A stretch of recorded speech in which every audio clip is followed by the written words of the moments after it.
My name's Adele. I've worked in the NHS for 15 years. I'm currently a communications manager. I have a rather large family. There's 6 of us. My partner is Ross, and my eldest daughter is Erin, who is nearly 8. I have Esme, who's 5 next month. And then we have twin boys here, Ryan and Luke, who just turned 1 on Thursday. I first became ill with a stomach bug. I had a 24-hour sickness bug. And I was really, really poorly with it. I couldn't keep anything down, and I became really dehydrated. And I'd noticed if I didn't have much to drink, it would sting a little bit when I went to the toilet.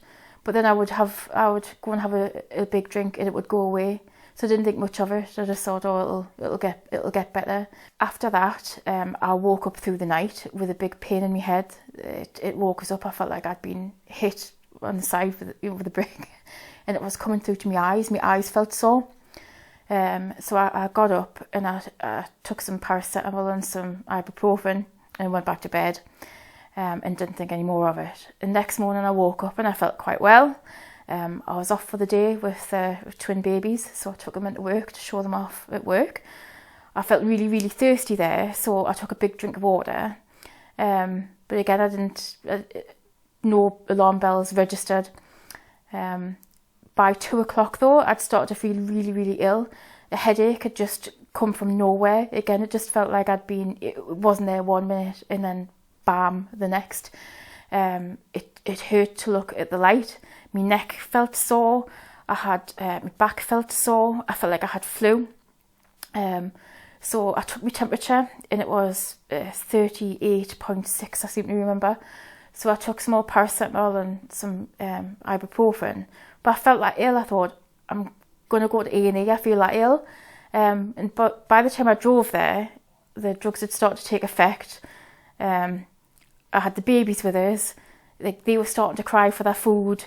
And I just thought, I feel better. I'll go home, get the baby sorted, and I'll be fine. By the evening again, though, I'd start to feel quite poorly. I felt very flu-like and back pains. And I thought then, it is developing into something. So I phoned 111 and then got the Northern Doctors Urgent Care, and they made an appointment to see them 20 minutes later. So I put the babies in the car and drove to see the doctor. They did a dip test and said it was high in nitrites and give us some antibiotics. That night I had an awful night. I was shivering 1 minute and I was drenched with sweat the next, red hot. I kept taking my temperature. It was like 39.6. It was quite scary because I was in the house on my own with the twins.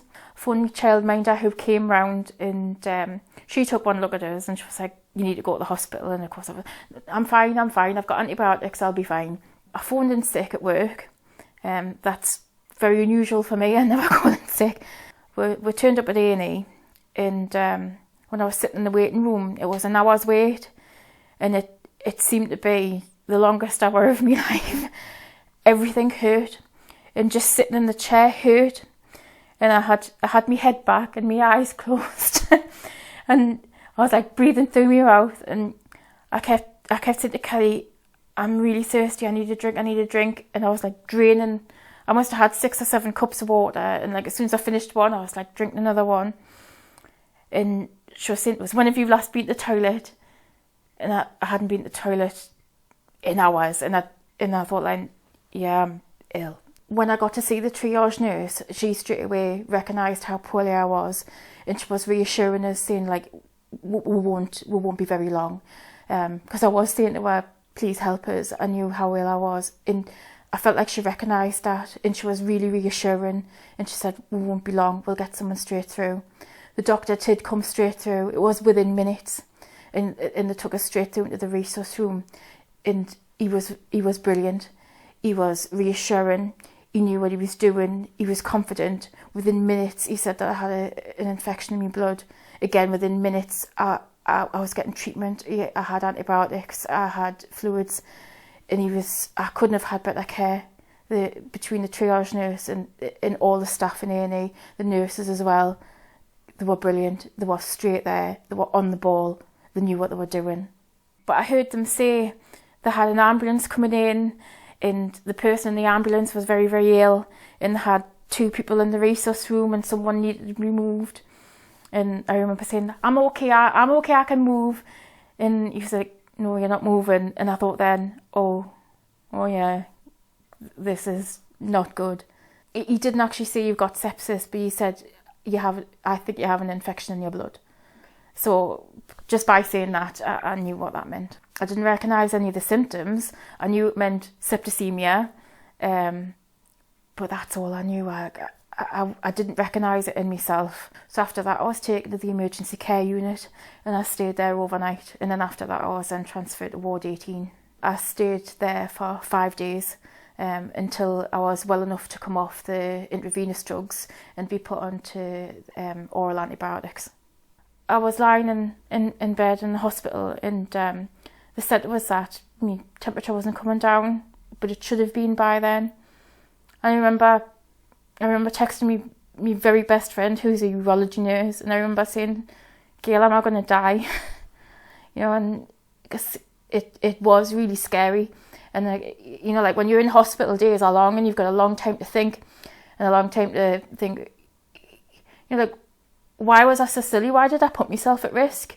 I mean, it's just, I've got a busy life and I know why I did it, and I'll be fine.